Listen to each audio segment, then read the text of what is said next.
एक बार की बात है। संत तुकाराम अपने आश्रम में बैठे हुए थे। तभी उनका एक शिष्य, जो स्वभाव से थोड़ा क्रोधित था, उनके समक्ष आया और बोला, गुरुजी, आप कैसे अपना व्यवहार इतना मधुर बनाए रहते हैं। ना आप किसी पे क्रोध करते हैं और ना ही किसी को कुछ भला बुरा कहते हैं। कृपया अपने इस अच्छे व्यवहार का रहस्य बताइए।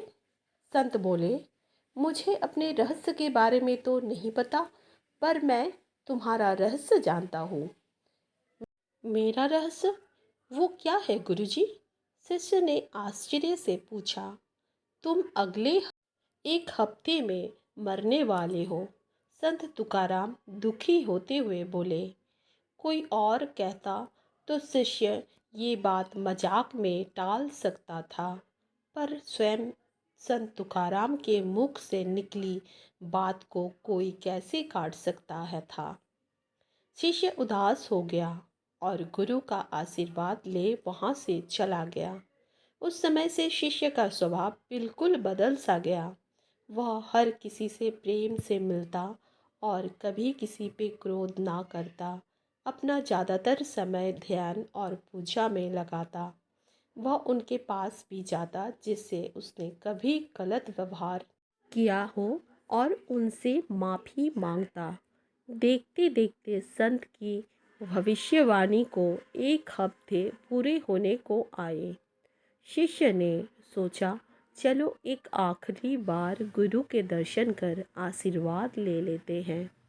वह उनके समक्ष पहुंचा और बोला, गुरुजी, मेरा समय पूरा होने वाला है। कृपया मुझे आशीर्वाद दीजिए। मेरा आशीर्वाद हमेशा तुम्हारे साथ है पुत्र। अच्छा, ये बताओ कि पिछले 7 दिन कैसे बीते।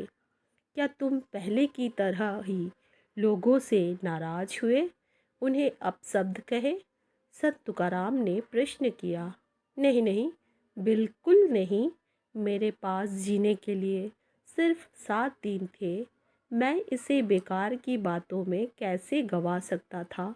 मैं तो सबसे प्रेम से मिला और जिन लोगों का कभी दिल दुखाया था उनसे क्षमा भी मांगी।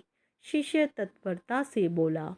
संत तुकाराम मुस्कुराए और बोले, बस यही तो मेरे अच्छे व्यवहार का रहस्य है। मैं जानता हूँ कि मैं कभी भी मर सकता हूँ, इसलिए मैं हर किसी से प्रेमपूर्ण व्यवहार करता हूँ और यही मेरे अच्छे व्यवहार का रहस्य है।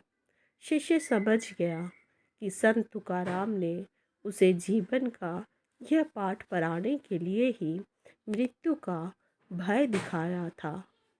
उसने मन ही मन इस पाठ को याद रखने का प्रण किया और गुरु के दिखाए इस रास्ते पर आगे बढ़ गया कि हमारा जीवन भी इसी प्रकार है। हमें नहीं पता कब हम इस नश्वर शरीर का त्याग कर देंगे। इसीलिए हमें हर एक के साथ प्रेम भाव बनाकर रखना चाहिए। हमेशा अपने स्वभाव में नम्रता और चित्त में शांति का वास रखना चाहिए।